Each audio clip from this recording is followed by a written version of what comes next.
shine on me. I got the shine on me today, man. Hey, what's going on, man? It's your boy Ned Mac, DFS Stats and Facts, and I'm right back.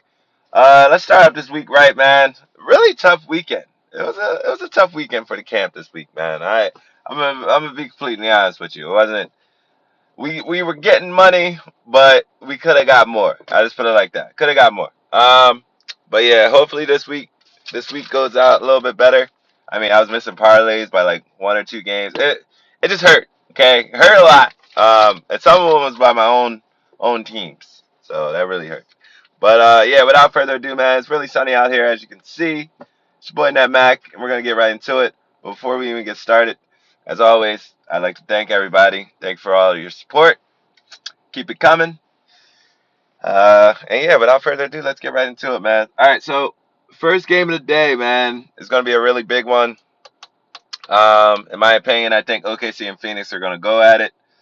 So point guards high up, I would say Chris Paul. If anybody can beat the Phoenix to mess up their streak, I think it would be Chris Paul and OKC. They are without Steven Adams today, but let's get into it anyway. Chris Paul at 8,200. He's at 44.5. Last game out, he gave you 13, 6, and 9 with 3 steals. Just a beautiful game for him. Phoenix ranks 19th against him.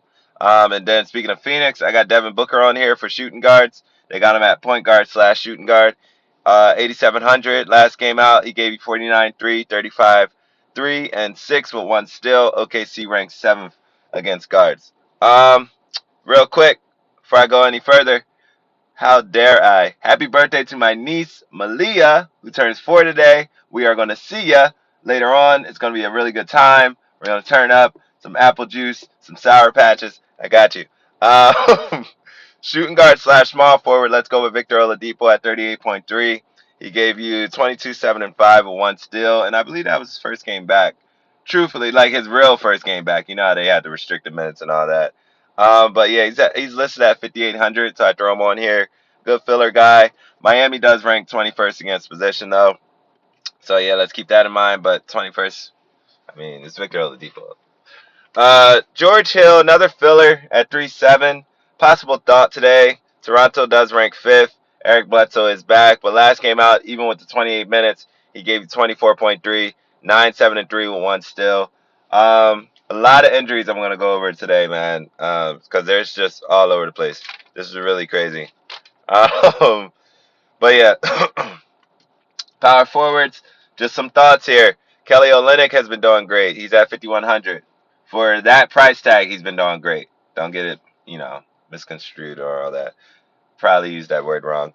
Power forward Jeremy Grant has been doing great. I'm not gonna say he's been doing great. He's been doing what we already knew he could do, right? 4,800 is his price tag. Really great filler guy if you want to put him in there today.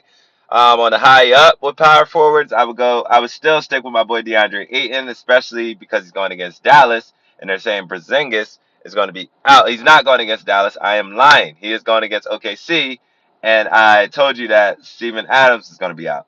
So possible big game for DeAndre Ayton today. He's at 8 racks. So yeah.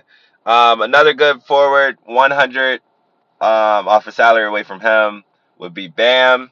I told you about him. I told you put him in your lineup, and in that same very breath, he had a great game. I think he went 43-5 or 45-3 with fantasy wise. I'm talking about fantasy now.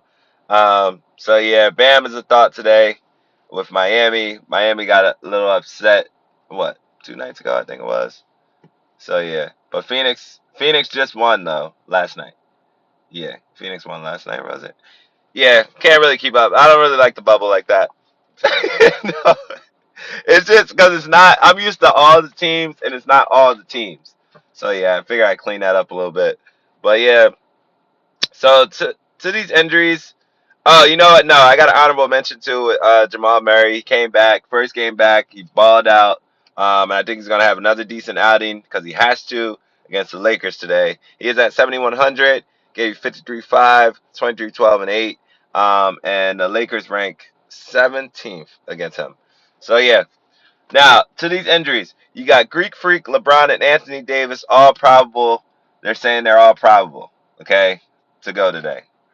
But just look, if you're thinking about either of those guys, they cost way too much for you to have them in their lineup. And last minute they're saying, oh, they're not playing. So if you do put them in your lineup, just make sure to check up on it a little bit before game time, 20, 30 minutes, 5, 10 minutes, just before lock, because you don't want to be that guy to have them in their lineup and they're on restricted minutes or they only play the first quarter. Just like I just told you about it. Portland and Sixers, I'll give you a great example. I had Embiid in my lineup, thought he was going to do great, did all this. He gave me 8 fantasy points. Why? Because he went out in the first quarter and he never returned. So just be safe and be careful with those three, man, because they cost way too much. I'm talking 10-6, 10-2, and 9-9. So yeah. TJ Warren, who's been balling on a tear in the bubble, is listed as questionable. Definitely a guy you want to keep up with. He's probably going to go, but you just don't know. Keep up with him today, for real. And then you got Luca is out. I told you the unicorn is out. Sabonis is still out. Donovan Mitchell is questionable, which is really big for me because I actually want to put him in the lineup today. Um, yeah, I threw him on. Yeah, he's on here. I just told you about him. So yeah, Donovan Mitchell as well, man. Yeah, it's a big day. I'm more focused. I am going to be making lineups today, but I'm gonna be honest with you. You really need to get into sports book too, because I'm more focused on what's going on over there today, with over and unders, with a lot of these money lines. Excuse me, it's a lot going on today. But yeah, man. Winners and losers, I'm going to say OKC upsets Miami. I pretty much already said that. Utah gets Dallas because Dallas is missing some valuable pieces today. I say Miami might beat Denver. Milwaukee gets Toronto. Woof. Which I don't even know. I had Toronto first, and I scratched them out and put Milwaukee.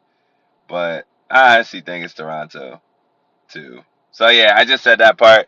But yeah, man, that's why I'm more focused to get on the sports book today. It's gonna be a very busy day. As stated, it is my niece's birthday. We just celebrated my cousin yesterday for her graduating, my cousin Indigo graduating college. So that was big for her. It's just a lot going on this week. So yeah, excuse me, okay, because I did not put up a video yesterday. But yeah, Sunday was pretty easy. But yeah, man. If anybody needs any help, lineup help, I told you I'm over on Instagram. You can follow me over there at DFS underscore stats and facts, and I got your back. Or on here on YouTube. Yeah, so only got 27 subscribers on here. Trying to get some subscribers up. I know it is really hard viewing wise, but yeah, everybody don't do daily fantasy sports, but everybody should. That's how I feel about it because there is good money to be made and you really don't got to spend that much. But yeah, man, thank you for hanging out. If you are watching, I appreciate it. And yeah, let's just get this money, dog. You already know what time it is.